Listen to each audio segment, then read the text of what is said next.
Here we go. Hello everybody, welcome to Praetor Gaming. I almost said Praetor Magic. I have rehearsed this like 10 times and I still managed to almost mess it up, but I am Seth Cross and we're doing something a little bit different here tonight. We are doing something called Late Night Magic Mondays, which is going to be something where we get a guest star on to talk about Magic, talk about what's going on in Magic, talk about current events, big topics, this, that, and the other thing. Maybe just kind of pick their brains. Anything we can possibly think of. Stuff that, you know, hopefully be unique to each guest and everything like that. Because we are mostly Commander players here at Praetor Gaming, you know we have to start off with a more Commander-focused, and plus this is the year of Commander, let's be real. We have to start off with a more Commander-focused, and who better than the guy who literally wrote the book on Commander, Mr. Bennie Smith. How are you tonight? I'm great, Seth. I appreciate you having me on. This is awesome. Oh man, when I started kind of brainstorming this idea, I was like, the first person I want is Bennie. One, because Bennie's awesome, but two, because Bennie's awesome. So, you know, thank you actually for coming on. You know, this is really cool. Yeah, well, I'm looking forward to seeing how this show goes. I think it's a pretty cool idea. So maybe I can pop back in every once in a while. Oh yeah, we'll definitely have repeat guests. So for this first show, like I said, it's kind of like the year of Commander. Everybody's been talking about how Commander's getting all these new precons, or more precons than normal. There's a whole set coming out for Commander that isn't just the precons. It's going to be a draft set. I'm talking about, of course, Commander Legends.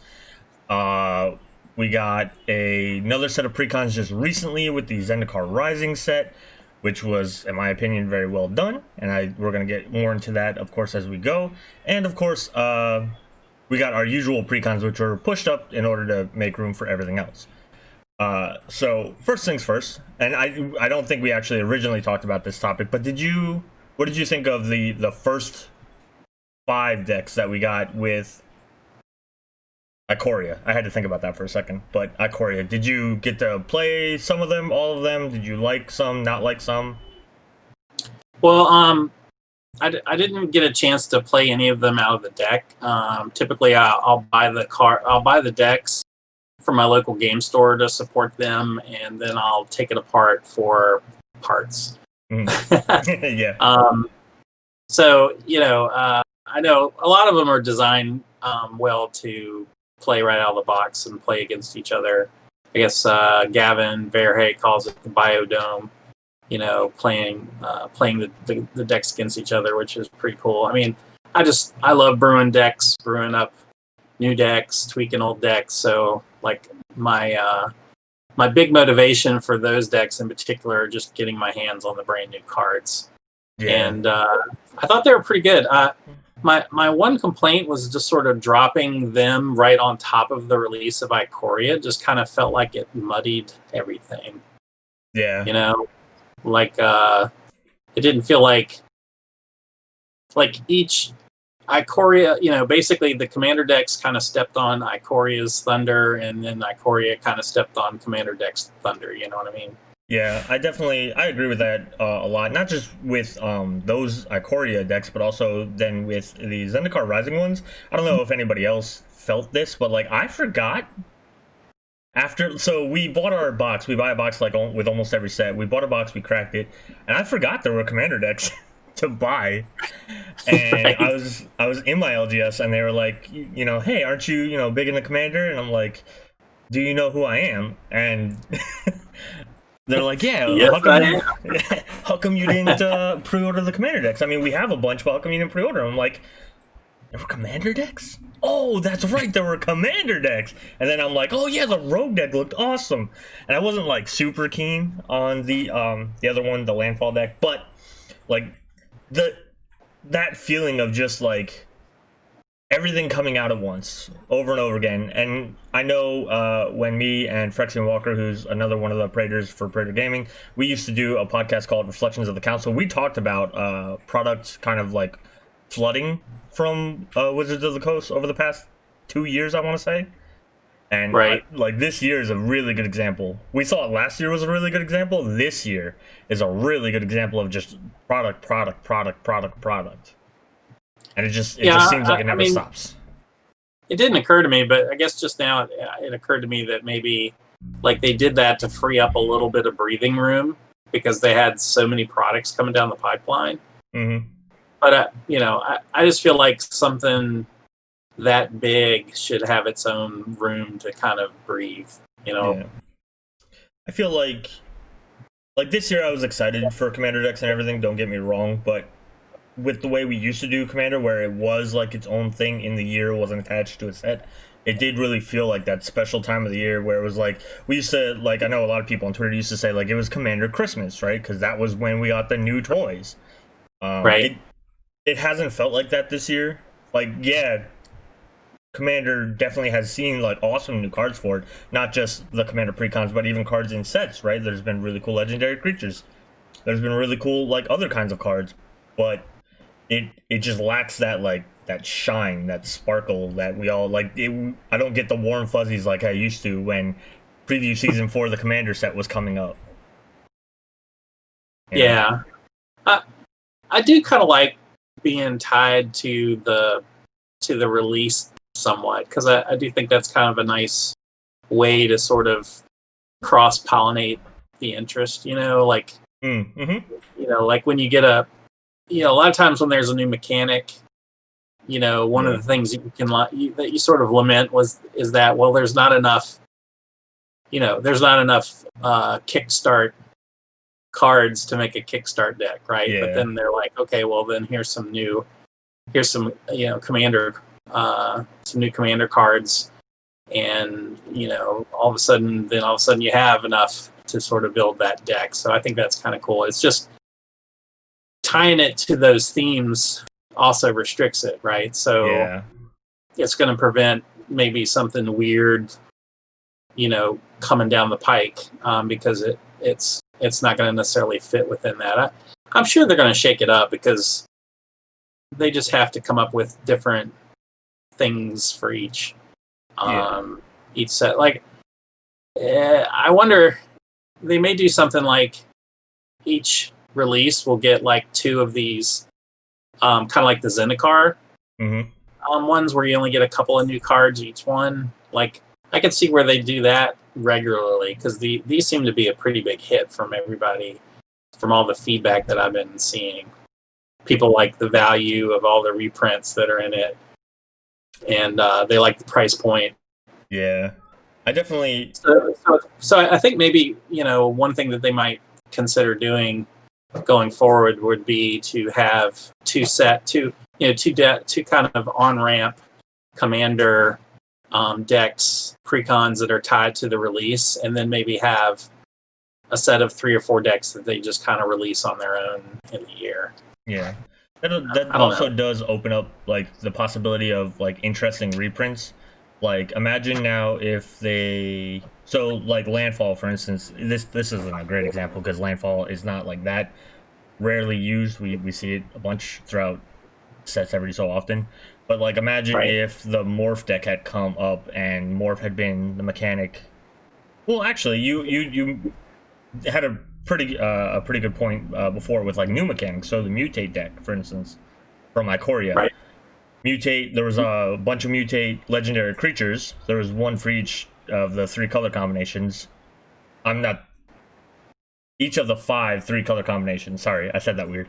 And of course there were Mutate cards, but then like you get into is this going to become like kind of a one and done, and then you had this whole other deck that was dedicated to Mutate kind of come in and bring in a little bit more like, meat and potatoes, I guess, to everything, kind of like beef it up a little bit. Right. Yeah. I also did, I thought you were going in a slightly different direction when you said kind of like a correlation. What I thought you were going for was like in terms of getting standard players into Commander, because like now the sets are tied in, right? So you kind of like are getting these cards in the set, and some of those cards might be printed in the Commander deck, so maybe that'll jump some people who are only just now getting into Magic via Standard, and maybe get them into also Commander at the same time. So maybe that's also something happening. I don't know if we'll see data on that from Wizards or not, but that could be something that is done kind of like just as a symptom of them doing these kind of releases with the Commander decks. Yeah, definitely. I mean, they definitely have recognized that Commander is a very thriving, passionate community. So where there's passion, there's often money. So. Oh man, that's an entirely different show. Those those like two phrases right there. That's a whole different show. But right. We did start talking. You mentioned a couple things: price point, people being happy with the Zendikar Rising. So that is one of the topics that we did prepare for tonight. So there were two decks that came out with Zendikar Rising. One is blue and black, and it is led by Anon the something thief, because I decided to take it off. The Ruin Thief, which is, it's like rogue tribal. It deals with a little bit of milling. So it's 2, a blue and a black for a 2/4 vampire rogue. Other rogues you control get +1/+1. Whenever one or more rogues you control deal combat damage to a player, that player mills a card for each 1 damage dealt to them. If that player mills at least 1 creature card this way, you draw a card. I know, so I've played both the decks at this point, mostly against my kids, and goldfished them a little bit more. This deck, and then, this deck specifically, and I've seen a couple people mention kind of the same wording even that I thought of when I played it. It feels very smooth. The curve is very well done. You get a decent amount of card advantage. I mean, card advantage is baked right into the commander. Just in general, like a lot of the synergy pieces that they put in the deck, even like ramp and everything, like it just felt.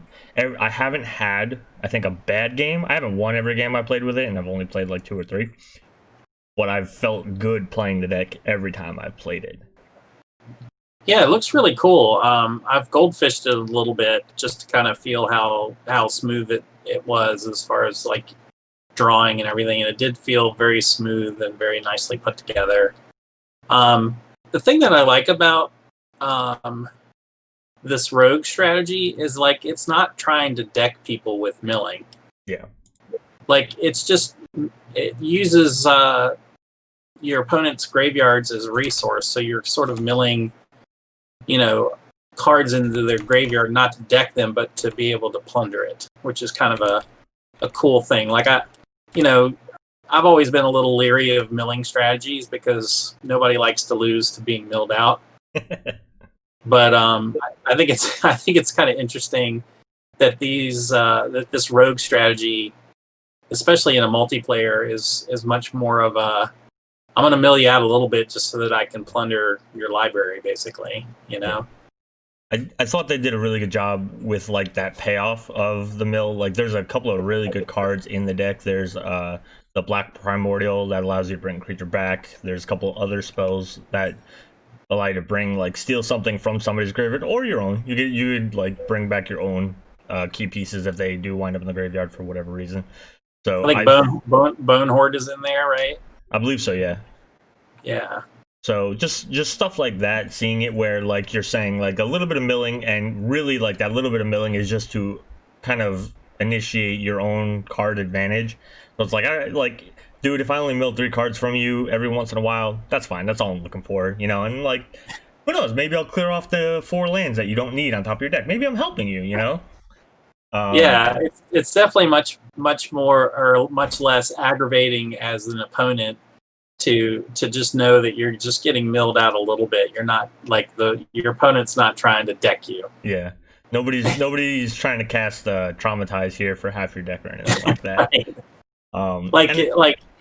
When people are trying to deck you, then all of a sudden all of your card drawing cards are like dangerous, and it makes you tiptoe around that kind of stuff. So I think the controlled little bit of milling is kind of a cool approach to make, and I imagine it makes the deck much more fun to play against. Yeah. I haven't had the deck played against me yet, so I won't really, but I don't know, like, it's also Dimir, which I'm even wearing my Dimir shirt today, by the way, just so everybody knows, representing. All right. But I also like the fact that it's aggressive, like you have to attack with your rogues. You have to hit people. So it wants you to really like do the attacking part of the game, which I've noticed recently a lot of legendary creatures seem to be like relying on attack or damage in order to get your Right. payoffs. And that's really cool too, because that's something we always joke about, right? Like Commander, like what's the attack step? You know, I don't use that. I'm gonna combo out or hit my like win con, or you know, I'm gonna Right. torment the hellfire.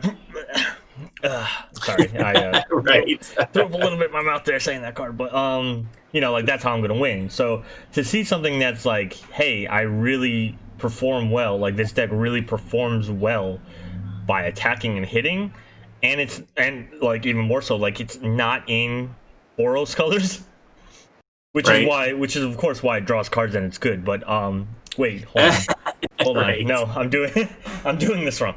No, but like to see that in colors that it's not necessarily known for, that I think that's really cool. I like seeing sometimes colors do something that is within the color pie but unique to their colors, if that makes sense. It does. So now you did Yeah. say that you got to play or goldfish with the Naya deck, right? I did. Ah, so what did you think of I'm gonna probably butcher this name, Obun Moldaya Ancestor. Okay, yeah. When I first saw the deck list for this deck, because I mean everybody likes landfall strategies, you know. Well, commander players especially, they love their landfall because you always want to be dropping lands and like that. It rewards you for doing stuff that you already want to do. Exactly. In commander, right? So, I remember when I first looked at the deck list. And I noticed there was only 37 lands. I kind of scratched my head. I was going, "What the heck's going on?" And I remember reaching out to Gavin about that, and I was like, "Don't you think 37 lands is way too low for a landfall deck?" And he kind of tagged in one of the or two of the two guys that were in charge of designing that deck. Mm-hmm. Or I don't know whether they were in charge of both decks or anyway, there was two guys that he tagged in. Okay. And they basically were saying that they had too many play tests where the deck had lands in hand and nothing else to do. When they had like 40 lands. And so they cut lands to add things like Keeper of Fables and Armorcraft Judged to try to get some card flow going. Okay. Which I felt like that just seemed like an odd way to go in a landfall deck, right? Yeah. Like for one thing, like how are you going to get to the point where really your lands aren't giving you some kind of value? Yeah. You know, at the very least, you're playing your commander again with commander tax and then dropping a land to trigger him. Yeah. So I just found that odd, and then I thought, well, let me get the deck, let me goldfish it a few times. Maybe it really doesn't have any problems with lands, and like literally, the first three hands that I drew, I stalled out at like 2 or 3 lands. Jeez. And one of those games I even mulliganed, and then I had this other game where I had to burn off a land cycling deck to just make my third land drop, and then I missed 2 or 3 more land drop. It just, yeah. I'm fairly certain that there should be more than 37 lands in that deck. Yeah, and it's even crazy because if you really do go back into like the history of precons, because I think, was it last year where we did the second iteration of Planeswalkers as commanders with like Lord Windgrace and stuff? Whichever year it was, I want to say that might have been 2 years. Yeah. Yeah, whichever year it was, I want to say that I remember looking like the decks all had like 40 lands in them, like average. So it's not crazy to think of 40 lands in a commander precon because they've done it before. And like Lord Windgrace, of course, was a lands matter deck. So this is a lands matter deck. You would think they would kind of follow suit. But yeah, I mean, and I noticed there weren't any cycling lands. Like that's a super easy way to up your land count. Yeah. To make sure you're having your landfall triggers. But if you draw too many lands, you can cycle them away. Like that just seemed like an easy add-in. That would have been my first move. Mm-hmm. If I found like there was too many, like I would have swapped some of the lands for some cycling lands if I felt like, you know, it just kind of. Plus, there aren't even any of the spell, you know, the dual-faced lands in here. Oh, like the new ones from Zendikar Rising, you mean? The ones that Yeah. like spell and land? Yeah, I mean, you could have peppered in some uncommons in there from them as another way to increase. Like I can't imagine playing this deck you're ever going to want to miss a land drop. Like, you're going to want a land drop every single game, if not more, you know? Yeah, and in a lands matter or lands fall kind of deck, like, you would imagine that all the payoffs revolve around either having a lot of lands, which you want to hit one every turn for that, or hitting a land every turn to get something, like you were saying before. Whether it's card advantage, whether it's a creature, whether it's something, like, your lands should be enabling the rest of your deck. So to not have lands actually sounds like the deck would not be performing very well. Yeah, I mean, I'm sure I just had some bad. I mean, obviously, four pulls from one person is not a good sample size, but it certainly reinforced my initial take on it. Yeah. But I will say that you know, Ubun is kind of a cool card. You know, obviously, I don't think it holds a candle to the new Omnath, but I mean, you're right. I mean, it is. What's that? You're right. I mean, 4-color Omnath is pretty crazy. Yeah, I mean, it seems like a pretty cool card. I would imagine, like Game Jester, I see in the chat mentioned, it looks like it belongs in the 99. It does feel like more of a 99 card than a commander. Though I have to say, I do really like the Geode Rager and the Trove Warden. Those new cards for the deck look really sweet for landfall strategies. I don't know if you're familiar with those. I could. There you go. I remember the. Whoop! Brain stopped. The Command Zone guys. There we go. I couldn't remember the name. I was about to say like the Command Cast guys. No, that's something else entirely. The Command Zone guys were talking specifically about this card. They reviewed these decks in terms of like kind of breaking them down, not just statistically, but also in like budget wise, which is something we're going to talk about in a minute.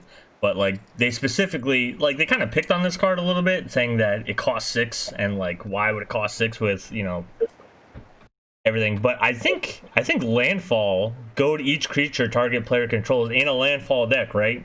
Where you're expecting to, like, even in Evolving Wilds, you in a 4-player game just made half the table try to kill not you. Right. I think that is actually pretty strong. I'm just saying. But yeah, like this one and the Trove Warden, was it? Trove Warden, yeah. Yeah. Like these are some cool new designs. I did like both of what these two cards could do. I think I like the Trove Warden a little bit more, but that's because I feel like it could be a little bit more easily abused. Again, don't get me wrong, Evolving Wilds plus 1 creature making half the table try to kill each other is very fun. I feel like that's going to be like a deck that goes into like Gahiji decks and stuff like that, or like Gisela decks, you know? Like, here, kill each other and really, really kill each other now. Like, hey, I dropped the land, somebody might die. Yeah. But yeah. So, yeah, and plus they kind of work nice together too, right? Because you're probably going to be, with your Trove Warden, you're probably going to be pulling sack lands out and exiling them, and then once you kill off Trove Warden, you're going to get a whole slew of landfall triggers that come cascading in. So. Yep. That actually, that'd be kind of like crazy if you put down a land to get rid of a land. Like, it's a fetch land, so you get rid of another land, and then if you sack Trove Warden and get them back, like, literally the entire table is trying to kill each other at that point with the Geode Rager on the field. Like, yeah, actually, these two are, like, the ultimate, what do you call it? Not, I don't want to say Boros, like, Boros Instigator cards. There we go, Instigator. That's what I wanted to find. Yeah. That'd be, Yeah, plus if you want to drop the new Tangarth into there, like while they're fighting each other, you could have your Tangarth joining in. Yep. Here, I'm just gonna. Look. You have to attack anyway. I could just help you out. I'm just helping. I'm helping.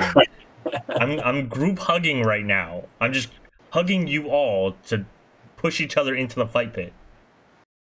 That would actually be kind of a sick deck if it was just like Naya fight pit, where the entire point is just to make everybody kill each other, while you just kind of stand back and you're like, guys, why is everybody so mad? Right. But yeah, well, of course you got that. There is that that cat, the Naya cat commander that actually goads too, right? Yeah, so Marisi. Yep. You can just drop that in there too. So. Yeah, Marisi is another. That would actually be a really good commander for this. For like a strategy like that, where it's just literally like, here, guys, go ahead and maybe Githiji goes into the 99 of this deck. That's what it is. Right. This has suddenly become Monday Night Brews with Benny. You know, we're just gonna sit here. We're gonna build like the most I keep going to say political, and it's not the right word. The most pit fighting deck you've ever seen. Right. Everybody will do things. It might not be the things they intended to do, but they're gonna do them. Exactly. Right. So we briefly. Oh, go ahead. Before we go from there, I did want to point out that I was very happy to see that neither of these two decks had Temple of the False God. So that made me very happy. But it's a what do you call it? Commander staple, Benny. Right. You don't want me to look up on EDH Rec how many decks have Temple of the False God, do you? No. No, I don't. I can't ruin your Monday like that, I guess. People will say, they'll justify it in their decks, and yes, there are corner cases where Temple of False God is perfectly fine, but it's usually involving a deck that runs 40 or more lands. So we'll leave it at that. Even in like Lord Windgrace, in a deck that is designed to rush out a lot of lands, even if you were to build Obun in a way that like you're getting a lot of lands really fast and everything like that, I like Temple is the one card I think in every pre-con for the past 4 years, I want to say, that I've just automatically been like, well, here's a land spot. Or like if it does have 40 lands, I typically go for around like 38 to start. So like that'll be my first like, all right, well, here's one of the lands I'm taking out. Right. Yeah, that's why I was shocked. Like when I was looking at the lists, especially I was looking at the landfall deck, and I was like, "Oh my god, they only have 37 lands, and if one of them is Temple of False God, I'm gonna lose a head gasket." But thankfully, it wasn't in that deck, and it's not in Anawan either. So that message to Gavin would have been much different tone, right? And be like, Gavin, how can you keep doing this to me? I thought we were friends. Why are you hurting these new fledgling commander players? Yeah. Why are you teaching them bad habits? They're gonna grow up and say they learned it from watching you. Right. Right. That's the old philosophy of the skill testing cards that Wizards used to have. Do you remember that? Do you remember? How long have you been playing Magic, Seth? So it's kind of a like trick question. I was one of those people who played really, really early on and then stopped for like a big chunk of change. So I've been back playing and consistently playing for, I want to say, close to 8 or 9 years. But before that, I had stopped playing for like 8 or 9 years, and I played when I was like a little kid. Like I was like 8 years old, I think, the first time my older sister like got a couple cards and stuff, and we didn't know how to play, so the elf cards that tap to give you a forest, we went and got a forest, so you know what I mean? Right. So, but yeah, I've been playing most of my life. Or I started early in my life and then skipped a huge generation of cards and then came back right around Return to Ravnica, I think. Yeah, well, the point I was going to make was that I remember that there was a design philosophy where they would talk about skill testing cards, where with like basically cards that looked good but were bad, and they basically were there to give people sort of that aha, I got that level up, where they're like, wow, I thought this card was good, but now I know it's bad. Oh, so basically every rare I've ever opened in a pack. Understood. Got it. Right. No, I'm just kidding. I'm just kidding. So I always had sort of in the back of my mind, I'm like, is Temple of the False God is supposed to be a skill testing card for people because it's not working. People are just playing it because they think it's awesome, and they're never leveling up. Though that's not entirely true. There are plenty of people out there that accept the fact that that they probably shouldn't be playing it nearly as much as they should. Yeah. I definitely I've seen arguments before with Temple, like, oh, it's like a free soul ring and stuff like that. And I'm like, no, it's not.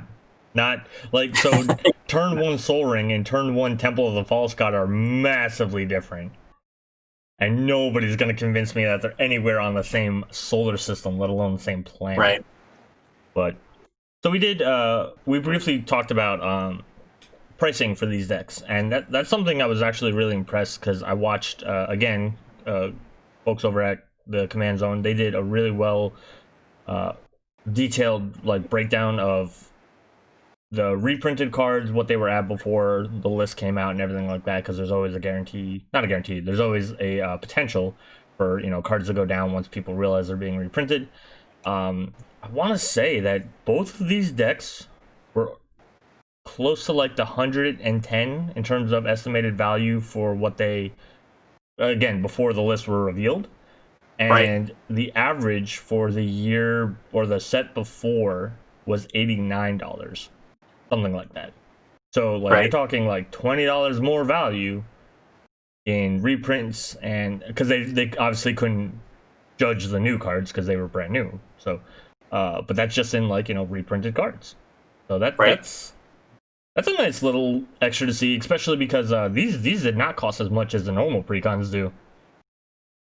Yeah, I mean, they're I think if you bought both of them, a lot of places had them at even more of a discount. I think it was if you bought both, you could get both of them for $39 or something.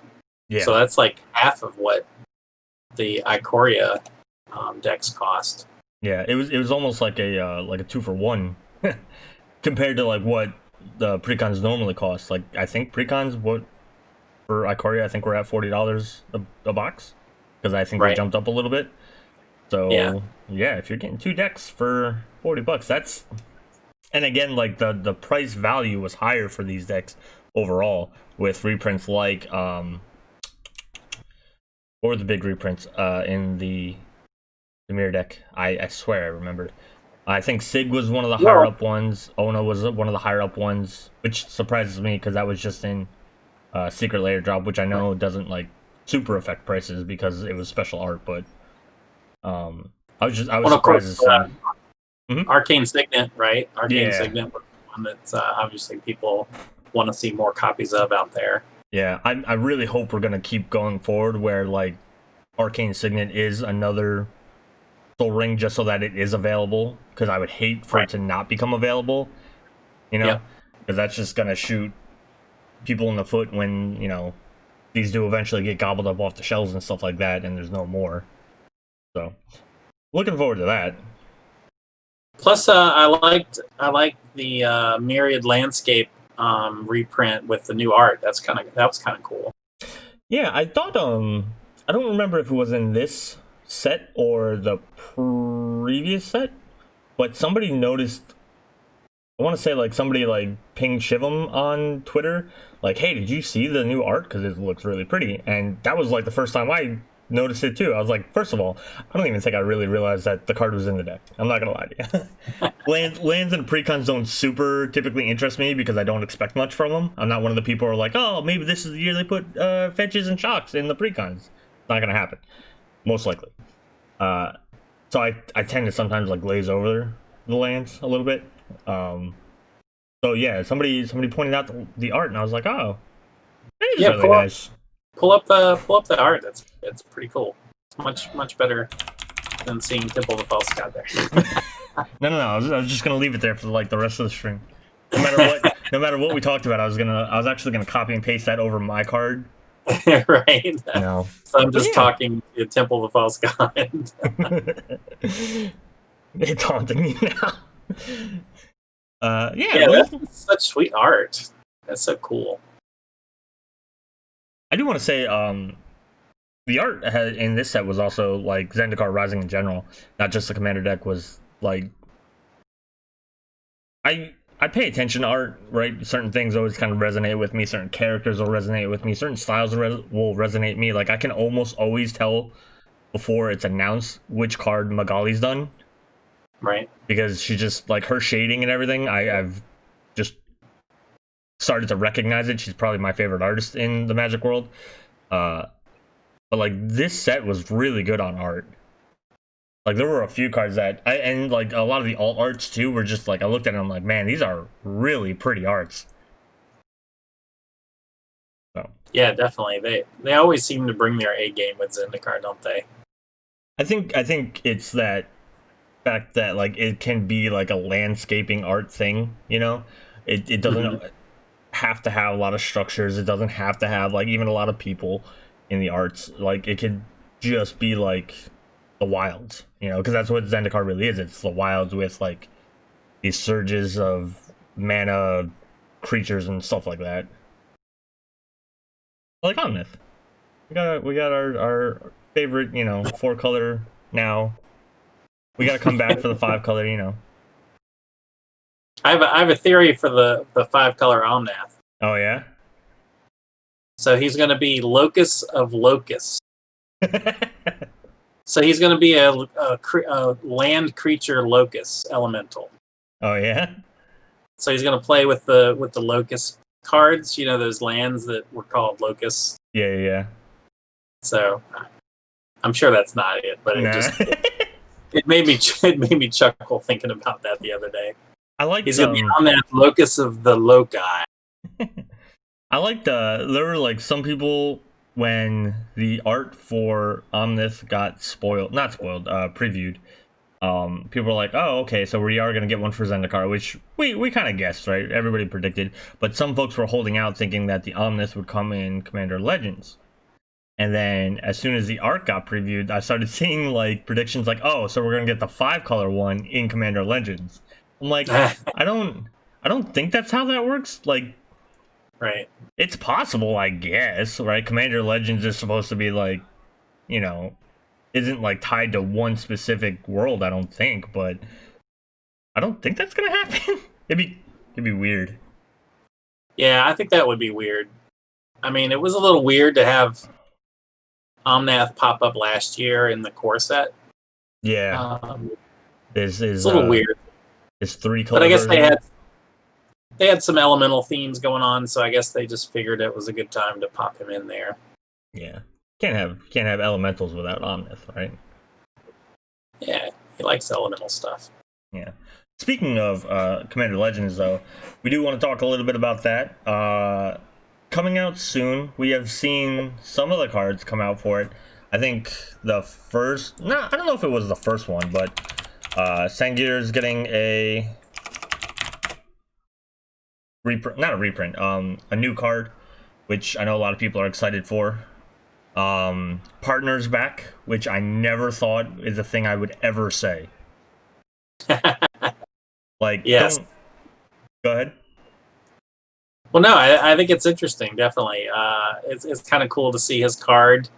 I don't know if you had a chance to read my article that I wrote about Sengir, building a deck around him and partner. But it occurred to me how funny the idea is of like Baron Sengir looking for love, right? Oh yes, I think I remember this. I think I remember when you posted it because I remember laughing at it when you posted it. He's lived a long time. He's killed a lot of rivals over the years, and it's time for some companionship from the old guy. So He's got to settle down, you know. He's got to give up the marauding armies and everything for a marauding family. And how hard it must be for an ancient evil vampire to like finally find a boon companion to partner up with. So, and don't get me wrong, like I liked the partner mechanic when they came out with the 15 originals. I was excited for them. I actually at the time parted every deck I was running at the time, and I was like, I'm just gonna build partner decks. And I did for like a year until I started realizing like, oh wait, every deck I want to build already has a commander that does it more consistently, and I don't have to pay for 2 different commanders. Yeah. I did like I did Rayhan and I think Ravos, so the +1/+1 counter one, and the guy who brings back creatures. And then I found out I was like, oh, it's a Gave deck or a Gave deck. Right. Like that's what I built, and like Gave was in the deck. So it was like when Gave hit the field, I just kind of won the game almost every time because Gave just accidentally combos with every card in Magic. Right. So, Yeah. and then like I tried to do Sidar, Kondo, and Tana. I'm like, oh, it's a Rift deck. That's all it is. Except that's a bigger commander that can kill you faster and usually gets you more tokens like a lot faster. All right, cool. Yeah, scrap that idea then.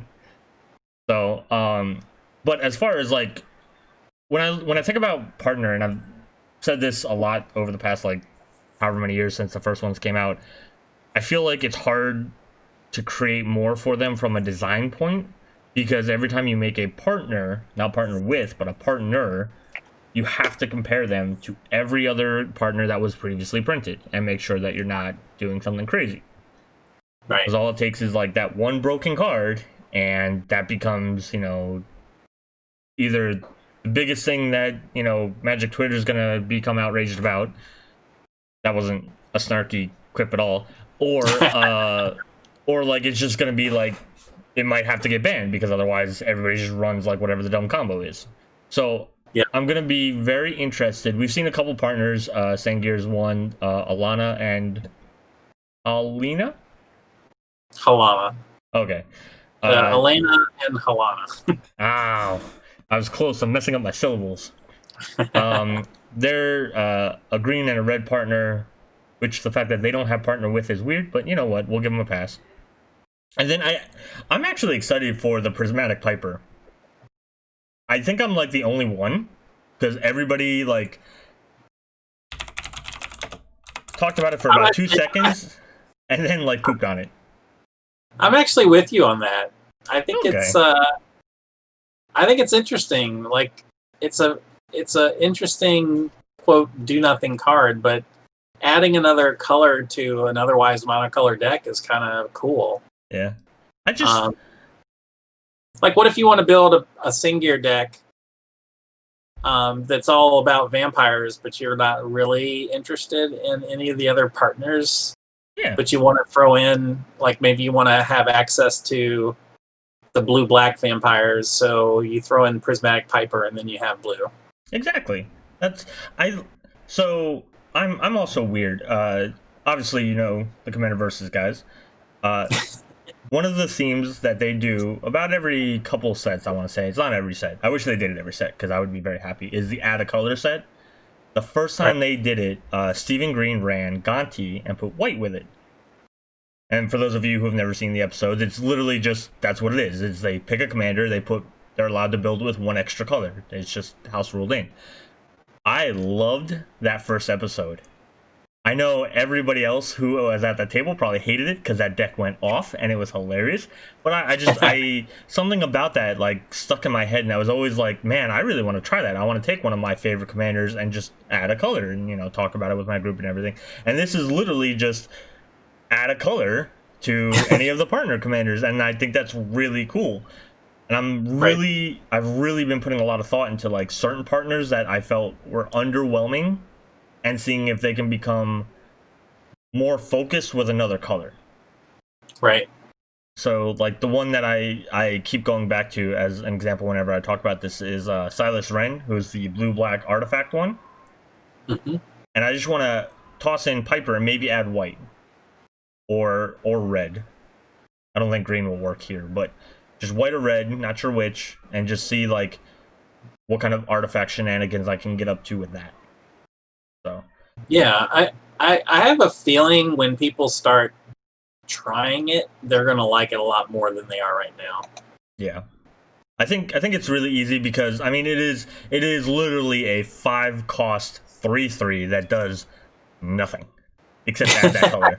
Like that's what it does. It's just there for color enabling. So I like from I guess a like mechanical standpoint in the game, it's kind of like whatever. But I don't know. I think it'll be fun. I half wanted to do a whole series on like taking every partner, putting Piper with it in every combination, seeing what kind of deck you can make. Which then I did the math on it and I realized I'm a crazy person because nobody wants to see that many episodes about this card. Right. But well, I mean, of course, it's also going to give you that achievement, right, where you kill somebody with commander damage from your prismatic Piper. Oh yeah. Right? Like oh, that's yeah. going to be a story for the ages. Put it with like any of the Boros ones, and then just add in another color. Hey, look, we can make Boros good. We could add a color to it. Wait, no, stop it, Seth. Kristen's gonna yell at you. Right? She's gonna be mad at me. I can feel it now. Like she just like, she's over in England, so I don't know what time it is for her. But she literally just sat up and was like, "God damn it, Seth." It's like you take your Bruce Tarl deck, throw green in, and you're good to go. Yeah, you could do like Naya Enchantress or something. Hey, you could do that pit fight thing we were just talking about, and have Prismatic Piper be your Voltron Wincon. Right. Exactly. You don't even attack with Bruce Tarl. You just flicker him to get the ETB right. one. Exactly. Again, this has become Brewing with Benny. Welcome to Mondays. But yeah, I used to do that a little while ago. Yeah, I'm actually gonna start doing it tomorrow. I'm gonna start doing a brewing stream where I start trying to make some decks for my Magic Online account because I suddenly realized that I only have like 10 decks after I got rid of all the decks from like when we were doing like regular episodes of YouTube series. I got rid of all the decks that like I made for the series that I didn't really make for myself because it was a theme or a new set came out or whatever, and I like whittled it down to 10. And I'm like, man, I don't play Magic Online a lot anymore. I wonder why. I'm like, oh, I have very limited choices, so now all of a sudden I made a list and I have 118 to brew, so I guess I'll have more choices. There you go. But so again, like we've seen a few things, right? We've seen a couple of the partners, a couple of the other cards in the set. They're gonna start not next week. On the 26th, I think, is when they're gonna start doing the previews. It was originally gonna be the 12th, but they pushed it back because they're pushing back the release of the set due to the world on fire. Right. So what are you hoping to see on the 26th? Are you hoping to see more partners? Are you hoping to see just specific characters? Because that's, like with Baron and stuff like that, we've been kind of like promised a lot of like prominent characters to be reappearing or appearing for the first time. Yeah, well, they've said that there's going to be some crazy number of legends in this set, right? Like, is it like 40 legends or something? I think they actually compared it to the Dominaria, where we got, I want to say it was 36 or 40 legends in that set. Right. Keeping in mind there was like uncommon legends, and I don't know. I mean, Piper's a common legend, but I don't know if they are planning on doing something similar to where, well, so the pack instruction is going to be different because I think you're like guaranteed a commander. Right. But yeah, there's like a legendary slot, I think, in each pack. Yeah, but I don't think it necessarily has to be rare or mythic. I think I don't know that. I'm not saying it is or it isn't. I should put it that way. I don't know. I don't remember if they confirmed that, like, yes, you have a legendary spot, but it's not necessarily a rare spot. Now, I know they did say that all of the partners are monocolor. Mm-hmm. Okay. So I think it's going to be interesting. What I kind of am looking forward to is perhaps some single color versions of some legends that we already have multicolored of. I think that might be an interesting design space that we might see. So you're saying, like, I'm trying to think of a a good example for this. Well, kind of like how we have this. This is done in reverse, right? Because we just got Demir Anawan, and we have mono black Anawan. You're thinking like the reverse of that, where we had a 2-color, and now we're gonna get a 1-color. Yeah. I Okay. mean, I don't know if that's one way they're going, but I wouldn't be surprised if we see some monocolor versions of some other cards. I think that might be kind of neat. Okay. I would definitely. I mean, whenever a new set comes out, I'm just all about the legendary creatures. Like that's the thing I hone in on, and it takes me actually sometimes a while to like, what are the other good cards in the set, because I'm just so focused on like, what's gonna make a really cool new deck, or what's gonna be like a really cool 99 style commander, because every once in a while I like to surprise people with like hitting commanders or something like that. So I mean, like the thing that I'm a little concerned about is that they're gonna like flush out every single potential legendary creature in this one set. Yeah, you know what I mean? And then like the next few sets are gonna be like, well, this doesn't feel as strong as it did. Like I'm not as excited about this set as I was for Commander Legends, because Commander Legends just set the bar like all the way up here. Yeah, like it's always kind of cool to see, you know, an old card that you've heard referenced in flavor text or in books or whatever finally come to life. So I don't necessarily want them to burn through all like a significant amount of that in this set. So I'd like them to maybe do reboots of you know, legendary creatures that we already kind of know and love. Yeah, that could be. I mean, we already know they're also gonna have like some just straight up reprinted ones, right? Because didn't they preview a Prosh with the symbol and a border and stuff like that? Yeah, it's got that new treatment to it that looks pretty sweet. Yeah, so I mean, I'm sure there will be like a section of however many legendaries, whether it's 40 or whatever, that is literally just these are cards that are just reprints. So yeah, and as long as they are like, Prosh is kind of like baked into, at least I feel, this is my opinion, I shouldn't say this like it's fact, but I feel like Prosh is baked into kind of like the history of Commander, being that he and a bunch of other cards were like in the first iterations of Commander decks. So it might be cool to see, like, imagine if all 5 of the dragons, the 3-color dragons, Rith and Varash and everybody like that, Oros, and I can't remember the other 2. Imagine if they were reprinted. That might be like kind of a cool callback. And also, like, those cards aren't super common. They're not like massively expensive, I don't think. But they're not like super common anymore.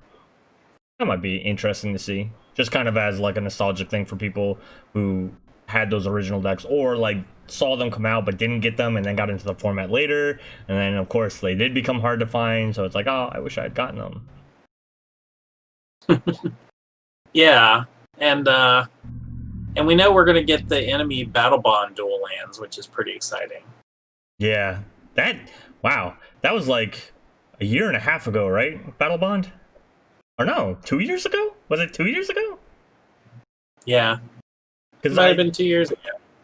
Yeah, because I think that was the SCG con that I think you and I actually met for the first time at. So yeah, was that for Battle? Yeah, okay. That was for Battle Bond, because I got Gavin to sign Danny and I's Kraven Regnant cards.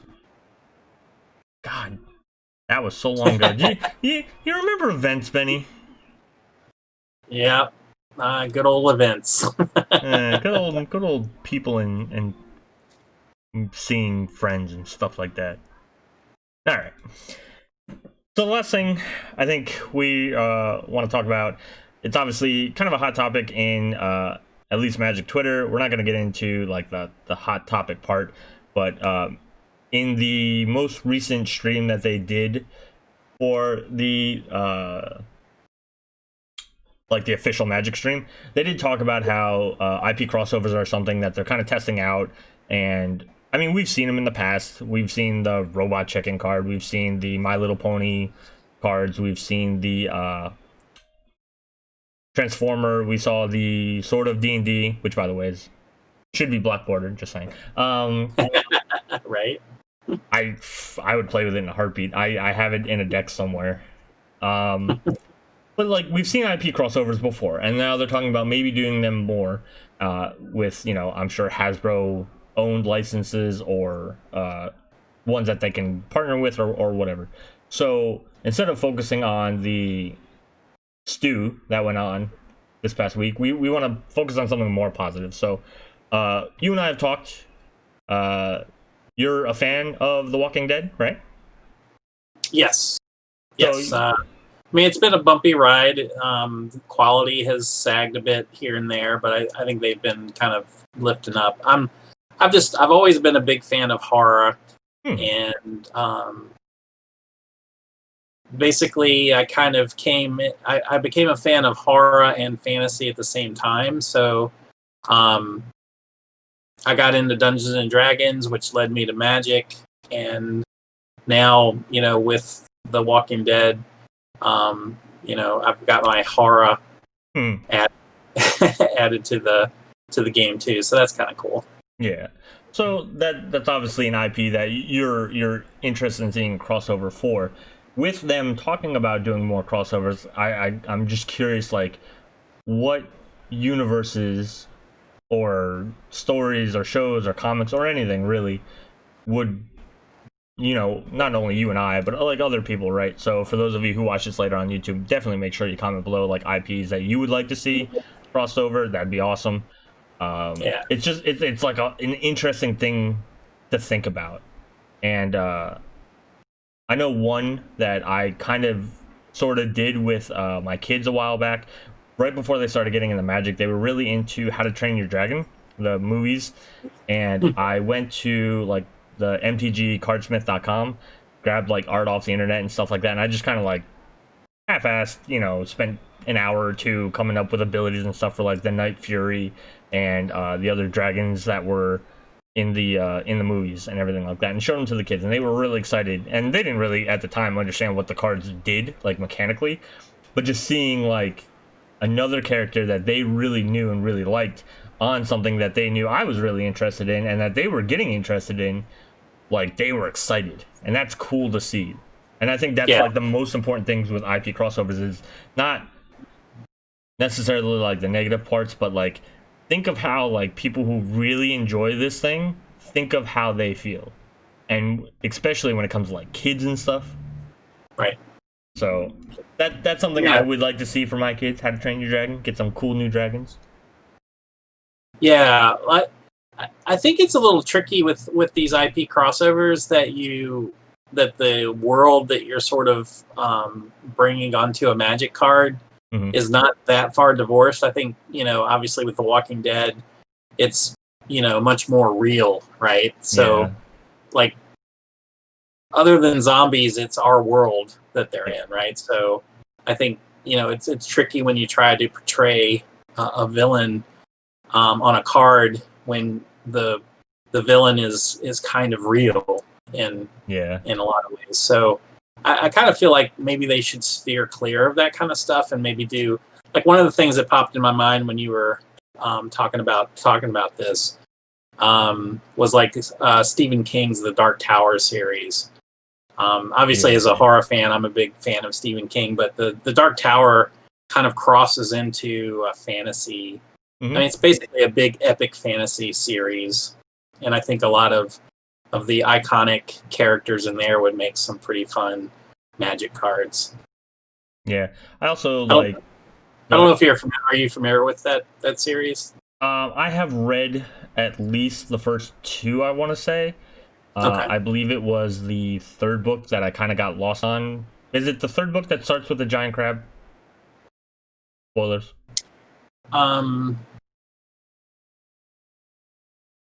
Or like like I think he's like wrestling her or something, and he wakes up and he's basically getting attacked by. I want to say, the way they're described to me, I always thought like, oh, it's a giant crab.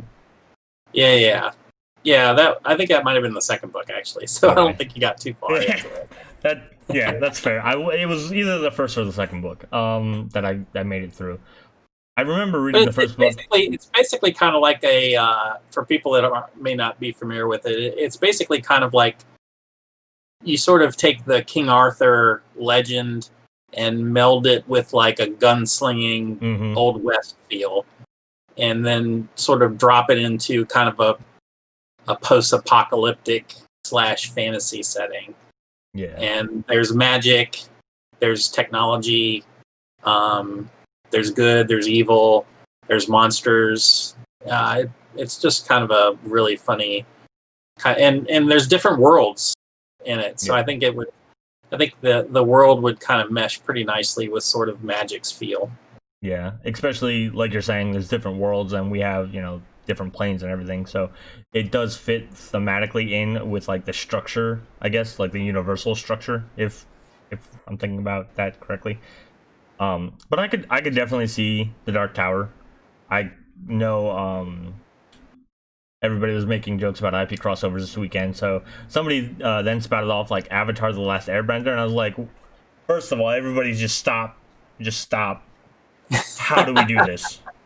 How do we do this? Because I love Avatar: Right? The Last Airbender, and if you're gonna put Yeah. that on a Magic card, hell, make an Avatar: The Last Airbender card game, and I'll just play that. I don't care. Right. I think the Yeah, only thing, I imagine the re-release of Avatar onto Netflix, yep, I think probably got a lot of people at Wizards of the Coast attention. So I would not be surprised if we didn't have a Secret Lair Avatar coming just as soon as they can hammer out some sort of deal with the yeah, people that own the intellectual property. yep.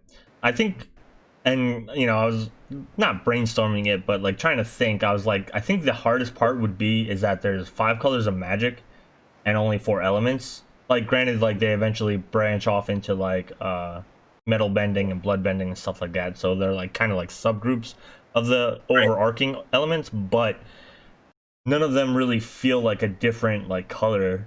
So I don't know what they would do to try to balance it out, unless they would try to like maybe like the Well, characters. blood bending would be sort of a Rakdos sort of thing, right? Like, or not Yeah, Rakdos. Well, I mean, it would basically take blue and then add in either black or red. yeah. Well, so I feel like it like waterbending would have to be blue because islands and water and blah blah blah. But like it does feel more Rakdosy, like the way they portray the actual trait and the people who perform that trait. It definitely felt more Rakdosy because they always seem to be kind of like sadistic, and that is a Mm-hmm. trait that I would associate more with Rakdos than Demir. Right.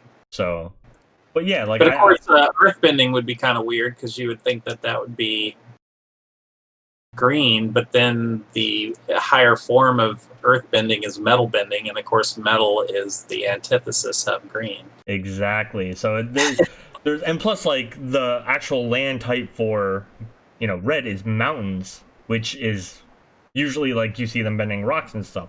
The folks in Avatar that like were more that lived in swamp and did like foresty bending were the water benders bending the water in the plants.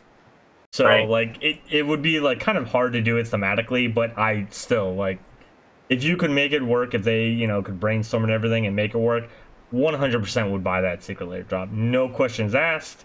Like it Well, would. I have no doubt that the Wizards R&D could come up with color identities for all of the characters pretty easily.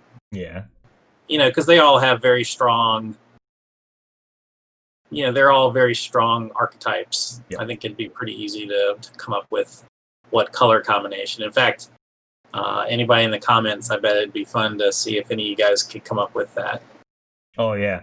What color or colors would Aang be, Katara be?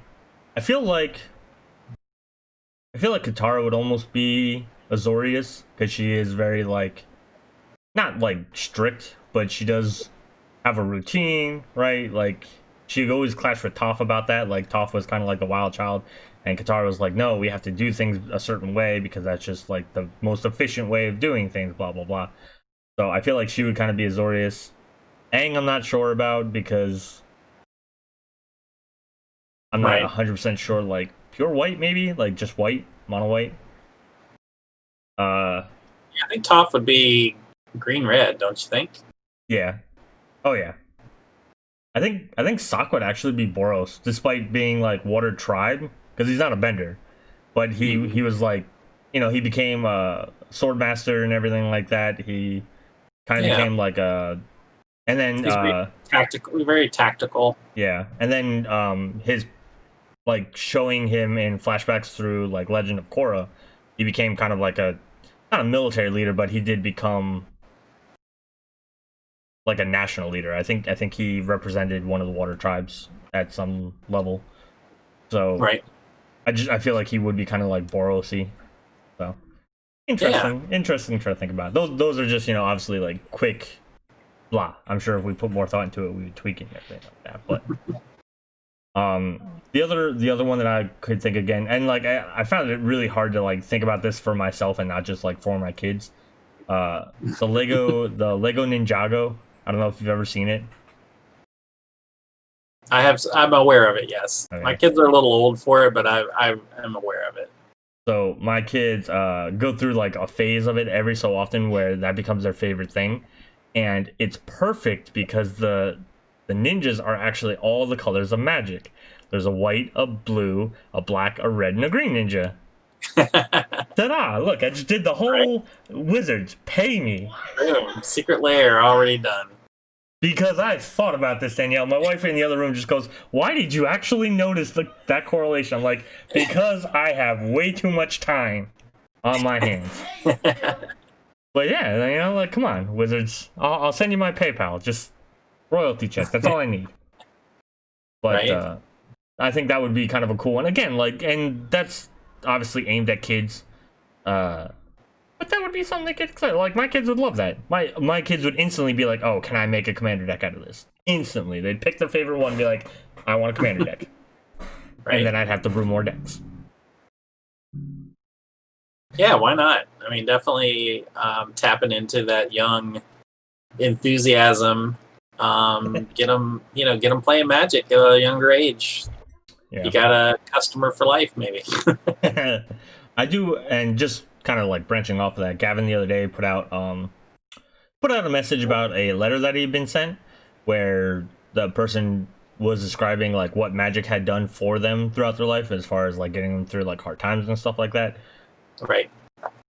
And I think I posted about this because a lot of other people started like sharing their stories of what Magic did, either for them or for people that they knew.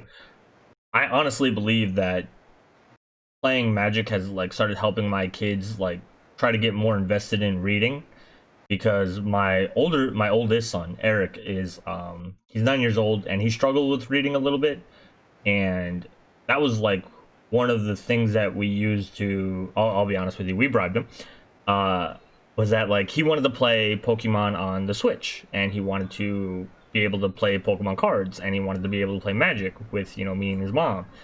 And we're like, all right, but like we can't sit and read everything to you, and we know you're struggling a little bit with reading, so if we practice more, especially during the summer when you're not at school, and we get better at it, then we'll be more comfortable with you learning how to do these things, because we won't feel like you're just getting frustrated trying to have fun. Right. And yeah, he's reading a lot better. He pretty much reads all his own Magic cards. He's still in like that younger mindset where big creatures are the thing I want to do. Which is of course why one of his decks is Gishath Dinosaur deck. Right. But like the fact that he is capable of reading cards and playing on his own, whether he has a creature deck or a spells deck or anything kind of deck like that, it's been really cool as me, player of Magic myself, and as his dad. Like that's something that's been really kind of cool. I didn't. Yeah. I Well, didn't. definitely the reading comprehension Mhm. and the math involved. I mean, it really is if you can fire up the kids' fun factor in a game like this, which obviously is not that hard to do, really can cross over into some of those really good learning skills that you want your kids to learn. Definitely. Excuse me. Sorry. I had like gas bulb come up. Cutting that out in editing.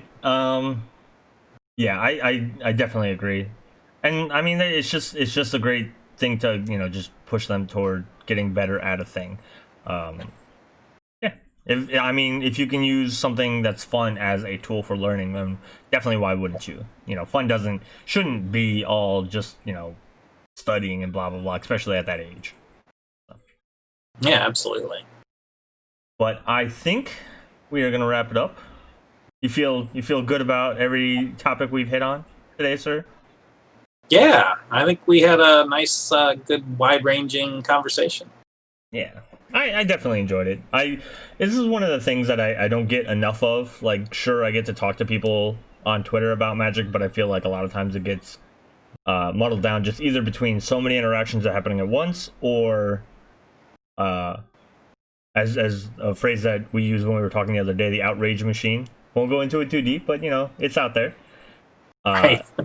So this, Yeah. like, getting just people to come on and stuff, and just really like this is like therapeutic for me, I think, at this point, just to have like fun talking about this, that, and the other thing in Magic. Yeah, I mean, this is the kind of conversation you could have at the cons that we don't get to go to anymore, right? Yeah, or the LGSs that you have to be 2 tables away to talk to people at. Right. Yeah. But I definitely want to keep doing more of these. I would definitely love to have you back for future ones. I did, in brainstorming this idea, for those of you out in YouTube or out in Twitch right now, they won't always be Commander specific. It's supposed to just kind of be Magic in general. And that's not to say that Benny can't talk about things other than Commander. I just figured that would be his bread and butter. But yeah, so you just pay attention to the Twitter gaming. I said Twitter gaming. Pay attention to the Twitter account for Praetor Gaming. We'll try to get other folks interested in coming in and talking about different things. It won't always even just be about the game. It might be about the community. It might be about other stuff around it. Because those things are important too. Like, we should look at everything that's going on around us and evaluate it and everything like that, and approach sometimes maybe even uncomfortable topics. Might happen in the future. First one had to be fun though. Gotta have fun. I also do some. I do a lot of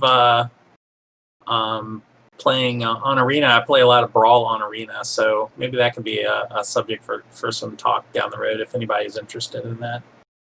I wish I could get Arena to like me enough to work.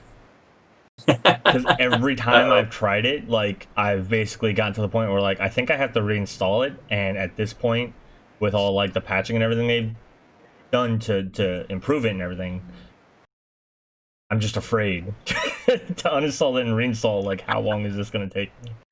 And it's not a knock at them. I've had to do the same thing with like League of Legends and stuff like that. Sometimes programs just don't work the way they're supposed to. But I don't play enough Standard or even enough Brawl to sit down and want to do it.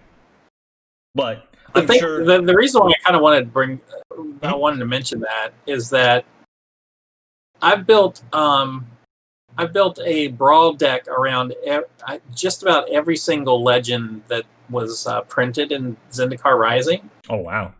And each of them is very cool. Nice. Like, there's tools in place to build decks that work with whatever it is, and of course there's various power levels. Obviously the Omnath is the most ridiculous one, but No. all of them have fun things you can do with it. So I've actually was super impressed with the design of the Zendikar Rising Legends for Brawl purposes. They're very, very cool build arounds. Yeah. For Brawl you can use a Planeswalker, right? Yeah, but I'm sort of anti-Planeswalker when it comes to Commander you're hurting our friendship right now. And Brawl. Benny, come on, you're stabbing me in the heart right now. If this were Among Us, you would be the imposter, like, with the knife in your back right now. Yeah. No, well, I waited to the very end. I stabbed you in the back. Okay, all right, that's fair. We had a nice conversation. Just gotta end. No, I'm just kidding. All of a sudden, static screen for Benny. The only reason why I ask is because the new Nissa, where she finally goes the correct guild that we've all been waiting for her to go. Right.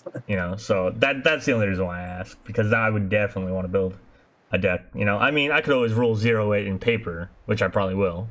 But yeah, just something for me to think about, I guess, for the future.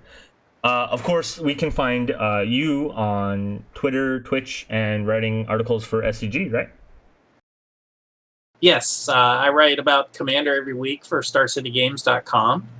And there is a premium paywall, but basically after a week, all content is free to read. So if you aren't a subscriber to Star City Games Premium, you can read all my other stuff after a week's time. And I love to hear people's thoughts about it on Twitter. So I'm at Blair Witch Green on Twitter.